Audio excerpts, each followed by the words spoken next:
Hello everyone, कैसे हो आप सभी। Welcome to my YouTube channel. आज मैं आपको पढ़ाने वाला हूँ 10th क्लास का फर्स्ट चैप्टर केमिकल इक्वेशन है, केमिकल रिएक्शन एंड इक्वेशन। तो केमिकल रिएक्शन एंड इक्वेशन होती क्या है ये पता होना चाहिए। अब जैसे कि हमारे पास दिया है इसमें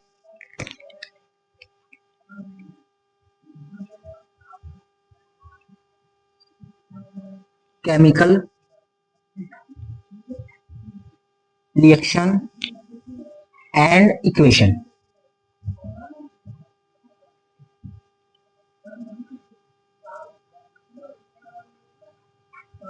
अब जरा यहाँ पे देखिएगा आप, इसमें एक तो केमिकल रिएक्शन दिया है और एक हमको इक्वेशन दिया है। तो आज मैं सबको सबसे पहले बताऊंगा केमिकल रिएक्शन के बारे में। केमिकल रिएक्शन क्या होती है, अगर मैं इसके बारे में बात करूं थोड़ी। जो केमिकल रिएक्शन होती है इसको हम कैसे डिनोट कर सकते हैं या किस तरीके से हम इसको बता सकते हैं। इसको हालांकि आप रासायनिक अभिक्रिया एवं समीकरण भी बोलते हो, ठीक है। अब जो हमारे पास केमिकल रिएक्शन है और इक्वेशन है, इसको हम समीकरण बोल सकते हैं। इसको हम समीकरण बोलते हैं और इसको रासायनिक अभिक्रिया, ठीक है, अभिक्रिया बोलते हैं। जरा यहाँ पे ध्यान दीजिएगा आप, अगर मैं बात करूँ रासायनिक अभिक्रिया इस समीकरण की, तो रासायनिक अभिक्रिया क्या है या केमिकल रिएक्शन क्या है, ठीक है। इसके बाद इक्वेशन क्या है इसमें, ठीक है। तो अब सबसे पहले बात करते हैं रासायनिक अभिक्रिया। रासायनिक अभिक्रिया, ठीक है, तो मैं इसमें लिख सकता हूँ जैसे कि आपको पता है जो साइंस होती है, ठीक है, साइंस की ब्रांच एक प्रकार से ये भी, ठीक है। तो रासायनिक अभिक्रिया जो होती है क्या करती है, डील्स करती है केमिकल रिएक्शंस के साथ, ठीक है। जैसे कि अगर मैं बात करूँ फॉर एग्जांपल, रासायनिक अभिक्रिया वह अभिक्रिया है जिसमें एक तो बोल सकते हो अभिकारक और एक उत्पाद, ठीक है। जो अभिकारक होता है, ठीक है, और अभिकारक से उत्पाद का बनना, उत्पाद का बनना क्या कहलाता है, केमिकल रिएक्शन कहलाता है, ठीक है। जैसे कि फॉर एग्जांपल आपने देखा होगा, जैसे कि आपको मैं एग्जांपल बताऊं कि आप जैसे कि सॉल्यूशन बनाते हो, सॉल्यूशन जैसे आप चाय बना रहे हो, ठीक है, और उसके बाद जैसे कि आप कोई सिकंजी वगैरह बना रहे हो, ये सब क्या है, एक प्रकार का केमिकल रिएक्शन ही है, ठीक है। अब जो केमिकल रिएक्शन में मैं बात करूं, जैसे कि इसमें कलर चेंज होता है, इसका जो हमारे पास कंपोजिशन होता है, ठीक है, और इसका चेंजेस होता है, जैसे कि कंपोजिशन बोलते हो, जैसे संगठन हो गया और उसमें परिवर्तन हो गया, ये सारी चीजें इसमें होती है, ठीक है। आप आगे भी जाके पढ़ोगे physical change and chemical change, ठीक है। लेकिन मैं बात करूं उसमें जो रासायनिक अभिक्रिया है, इसमें सबसे पहले आपको दो ही चीजें याद रखनी है, एक तो अभिकारक और एक उत्पाद, ठीक है। अभिकारक क्या होता है और उत्पाद क्या होता है, ठीक है।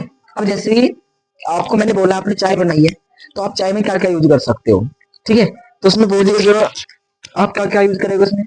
आप उसमें चाय की जो लीफ होती है, ठीक है, पत्तियां होती है, वो यूज करते हो, शुगर यूज करते हो, चीनी एंड मिल्क यूज करते हो। तो ये सारी चीजें आप क्या कर रहे हो, यूज कर रहे हो उसमें, ठीक है।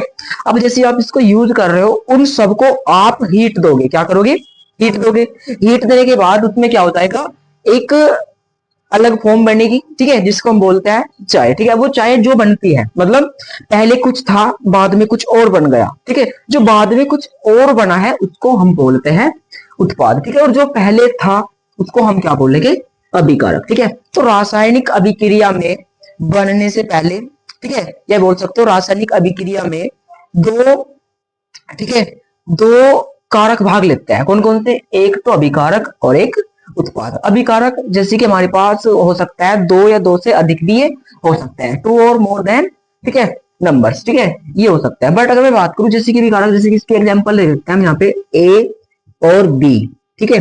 ए और बी ये दोनों मिलकर क्या बनाएंगे, ये दोनों बनाते हैं फॉर एग्जाम्पल ये सी बना रहे हैं, ठीक है। इसका एग्जाम्पल अच्छे से आपको पता होगा H2 + O2, ठीक है। ये दो मोल लेके मैं इसको अगर रिएक्शन करता हूं तो हमारे पास ये हो सकता है 2 मोल H2O, ठीक है। ये मोल क्या हो, मतलब क्या होता है, ये मोल के बारे में आपको आगे बताऊंगा, लेकिन फिलहाल अभी याद रखना मोल क्या होता है, ठीक है। ये मोल आगे बताऊंगा आपको, ठीक है। अभी फिलहाल इतना याद रखो, देखो ये रिएक्शन जो होता है, ठीक है, ये एरो जो होता है, इस एरो से इधर जो होता है वो हमेशा क्या कहलाता है, अभिकारक, या हम इसको रिएक्टेंट बोल सकते हैं, और EACT रिएक्टेंट। और जो हमारे पास बनता है रिएक्शन से पहले कुछ था, उसके बाद कुछ बन गया, तो जो हमारे पास बना है उसको हम क्या बोलते हैं, उसको हम बोलते हैं प्रोडक्ट। क्या बोलते हैं? प्रो ठीक है, उसको हम क्या बोलते हैं? प्रोडक्ट बोलते हैं। ठीक है, तो आप सभी ये याद रखना कि जो रासायनिक अभिक्रिया में बनने से पहले होता है उसको हम बोलते हैं रिएक्टेंट, और जो बन जाता है बाद में उसको हम बोलते हैं प्रोडक्ट। ठीक है, अब जरा यहाँ पे ध्यान दीजिए। अब बहुत सारी ऐसी रिएक्शन जो आपको पता होनी चाहिए। ठीक है, तो आप इसे कैसे लिख सकते हो? वह रासायनिक अभिक्रिया जिसमें दो या दो से अधिक अभिकारक भाग लेकर क्या करते हैं, उत्पाद का निर्माण करते हैं, उसे हम बोल सकते हैं केमिकल रिएक्शन या रासायनिक अभिक्रिया बोल सकते हैं। ठीक है, अब इसके बाद में बात करूं, चलो इसकी डेफिनेशन लिखता है। सबसे पहले आपको ये समझ में आ गया केमिकल रिएक्शन। ठीक है, अब इसकी डेफिनेशन लिख लेते हैं साथ में। ठीक है, तो इसमें लिख सकते हैं आप, वह रासायनिक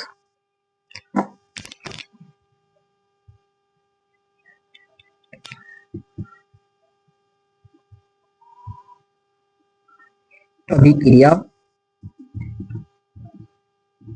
जिसमें दो या दो से अधिक अभिकारक अभिकारक अभिक्रिया करके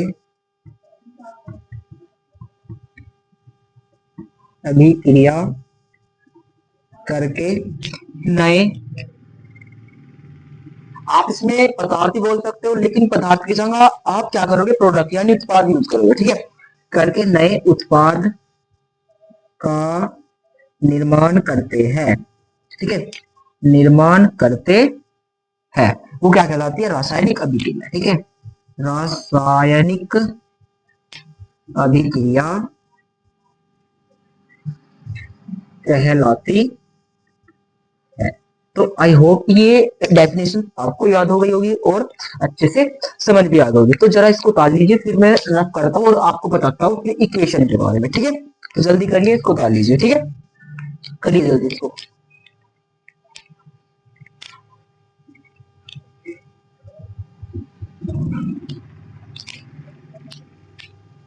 तो चलिए, आई होप आपने पढ़ लिया होगा। चलिए आगे देखते हैं इसमें। तो ये आपको पता लग गया, इसमें एक बार और देख लेते हैं। रासायनिक केमिकल रिएक्शन क्या होती है, रासायनिक अभिक्रिया क्या होती है। इसमें क्या होता है, अभिक्रिया अभिकारक होता है, वो दो या दो से अधिक हो सकता है, जो क्या करते हैं, अभिकारक एक दूसरे के साथ एक संग करके उत्पाद का निर्माण करते हैं। जो उत्पाद होते हैं वो दो या दो से वो भी अधिक हो सकते हैं। ठीक है, जैसे कि for example A plus B मिलकर क्या बना रहा है, सी का निर्माण कर रहा है। एग्जांपल और लिखोगे आप, NaCl हो गया, Na प्लस Cl, NaCl बन गया, H2 प्लस SO4 तो बन गया H2SO4। ठीक है, इस तरीके से। ठीक है, तो ये रिएक्टेंट हो गया और ये प्रोडक्ट हो गया। अब मैं रिएक्टेंट को यहाँ पे R लिखूंगा, ध्यान रखना, यहाँ पे मैं R लिखूंगा और प्रोडक्ट को मैं P से डिनोट करूंगा। ठीक है, इसमें कंफ्यूज मत होना, R क्या है, रिएक्टेंट, और P क्या है, प्रोडक्ट यानी अभिकारक और उत्पाद। अब इसकी डेफिनेशन अगर देखें हम, तो इसकी डेफिनेशन हम कैसे लिख सकते हैं, डेफिनेशन हम इसकी लिखेंगे, वह रासायनिक अभिक्रिया जिसमें दो या दो से अधिक, ठीक है, अभिकारक भाग लेते हैं और एक नए उत्पाद का निर्माण करते हैं, इसको हम बोलते हैं रासायनिक अभिक्रिया। ठीक है, अब आगे चलते हैं इसमें। चलिए, अब मैं बात करूं उसमें, अगर ये तो आपने पढ़ लिया कि रासायनिक अभिक्रिया क्या होती है।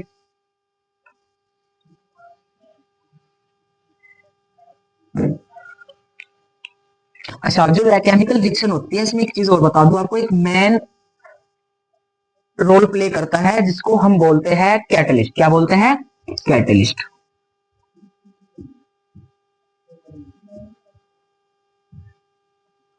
कैटलिस्ट, हम इसको कैटलिस्ट बोलते हैं, हिंदी में इसको आप बोलोगे कैटलिस्ट को उत्प्रेरक। ठीक है, क्या बोलते हैं, उत्प्रेरक।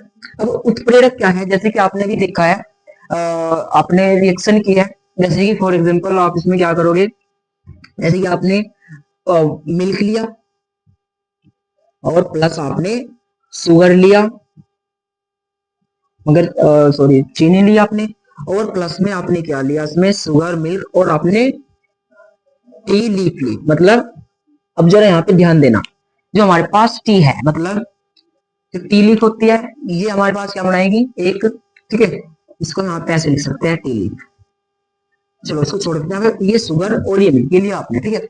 इसको आप रिएक्शन करवानी है। अब रिएक्शन कराने के लिए आपको क्या चाहिए यहाँ पे, अब आप इसको ऐसी अगर हीट करते हो तो हीट करने पे ही बन जाएगा। जो आपने यहाँ पे क्या बनाया है, टी बनाई है, क्या ये बन जाएगी ऐसी? नहीं बन पाएगी। तो आपको क्या करना पड़ेगा, यहाँ पे आप कैटलिस्ट लेते हो। कैटलिस्ट क्या रहेगा हमारे पास, टी लीफ, ठीक है। तो हमारे पास जो टी लीफ होती है क्या होती है, एक प्रकार की कैटलिस्ट होती है, यानी प्रेरक का कार्य करती है, ठीक है। तो ये ध्यान रखना, इसको जरूर पढ़ लीजिएगा, ठीक है। अब नेक्स्ट अगर बात करें, अब बात करता हूँ इक्वेशन, ठीक है।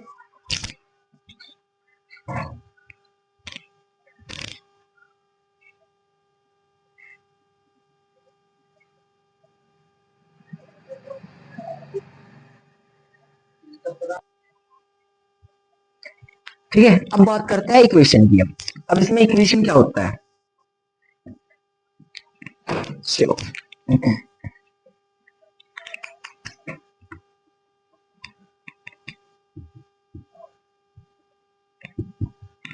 अगर इक्वेशन की बात करें, जैसे कि आपने भी पढ़ा है, केमिकल रिएक्शन पढ़ा है। अब जैसे हमारे पास इक्वेशन होती है, इक्वेशन क्या होती है, इक्वेशन जैसे कि आपको बताऊं, जो हमारे पास इसके सैंपल्स होता है, ठीक है, केमिकल रिएक्शन के, ठीक है। तो उसमें ऐसे पहले इसकी डेफिनेशन लिखता हूँ, फिर उसके बाद बताऊंगा आपको, चलो ठीक है। तो रासायनिक अभिक्रिया में जो उसके हमारे पास सैंपल होता है, ठीक है, रासायनिक अभिक्रिया में या रासायनिक अभिक्रिया को जो सैंपल होता है, जिसे आप चिन्ह बोलते हो, ठीक है, सैंपल, सैंपल्स के सभी, ठीक है, उसको सैंपल्स के रूप में डिनोट करना या दर्शाना, ठीक है, वो क्या कहलाता है, ठीक है, इक्वेशन कहलाती है, समीकरण कहलाती है, ठीक है, समीकरण कहलाती है, ठीक है। अब अगर मैं बात करूं, आपने ये डेफिनेशन आपको समझ में नहीं आई होगी, तो चलो हम एग्जांपल देखते हैं इसके लिए। एग्जांपल जैसे कि फॉर एग्जांपल मैंने यहाँ पे लिखा है Na प्लस Cl, ठीक है। जरा यहाँ पे देखिए आप, जब NaCl की मैं रिएक्शन कराऊंगा तो ये बना लेता है Na और Cl, ठीक है। तो इसने क्या बना लिया, NaCl बना लिया। अब जरा यहाँ पे देखिए, इस NaCl में जब ये रिएक्शन करता है तो ये जो सैंपल होता है Na का, ये सॉलिड फॉर्म होती है, कैसी, तो इसको मैं कैसे दर्शा सकता हूँ, इसके आगे में ऐसे लगा सकता हूँ S, ठीक है, ये S लगाया मैंने, ठीक है। इसके बाद जो हमारे पास क्लोरीन है, ये गैस होती है, तो इसके आगे मैं क्या लगाऊंगा, जी लगा देता हूँ, यानी कि ये गैस है। तो यानी कि सॉलिड, गैस, और अगर बाई चांस कोई लिक्विड आता है, जैसे कि फॉर एग्जांपल H2O हो गया, तो H2O को मैं क्या लिख देता हूँ, यहाँ पे L लगा सकता हूँ, क्या लगा सकता हूँ, ठीक है, L लगा सकता हूँ। ये सैंपल्स होते हैं इसके, ठीक है। अब इसके प्रतीकों में दर्शाना, यही क्या कहलाता है, रासायनिक क्या कहलाता है, समीकरण कहलाता है। अब देखिए जो NaCl है, तो हमारे पास ये गैस थी और ये हमारे पास सॉलिड फॉर्म थी, बट ये हमारे पास टोटल फॉर्म कैसी बन जाएगी, ये हमारे पास टोटल फॉर्म बन जाएगी सॉलिड, ठीक है। अब ये सॉलिड अगर बनी है तो इसके लिए मैं क्या यूज कर सकता हूँ, एस यूज कर सकता हूँ। तो ये सब इसके फॉर्म में दर्शाना, जैसे कि फॉर एग्जाम्पल आप हीट दे दो उसको, अब ये प्लस आपने लिखा, आपने ये सैंपल लिखा, आपने इधर भी ये लिखा। इसके बाद अगर बाई चांस आपके पास दूसरा प्रोडक्ट बन जाए तो उसको भी आप कैसे करोगे, उसको भी आप प्लस लगाकर, ये एस लगा दिया मैंने सॉलिड के लिए, और प्लस लगाकर बाई चांस अगर दूसरा प्रोडक्ट बनता है तो आप ये भी इसको लगा सकते हो, ठीक है। तो इन सभी के थ्रू दर्शाना एक केमिकल रिएक्शन को, ये एरोज होता है हमेशा, ये ध्यान रखना, जो केमिकल रिएक्शन होती है हमारे पास, ये रिएक्टेंट हो गया सारा हमारे पास, ठीक है, रिएक्टेंट, और जो एरो होता है हमेशा वो किधर की ओर होता है, वो हमेशा प्रोडक्ट की ओर होता है, ठीक है। तो ये हमारे पास रिएक्टेंट हो गया, और इसको मैं क्या बोलूंगा, ये प्रोडक्ट हो गया, ठीक है। तो ये सभी इस तरीके से दर्शाना क्या कहलाता है,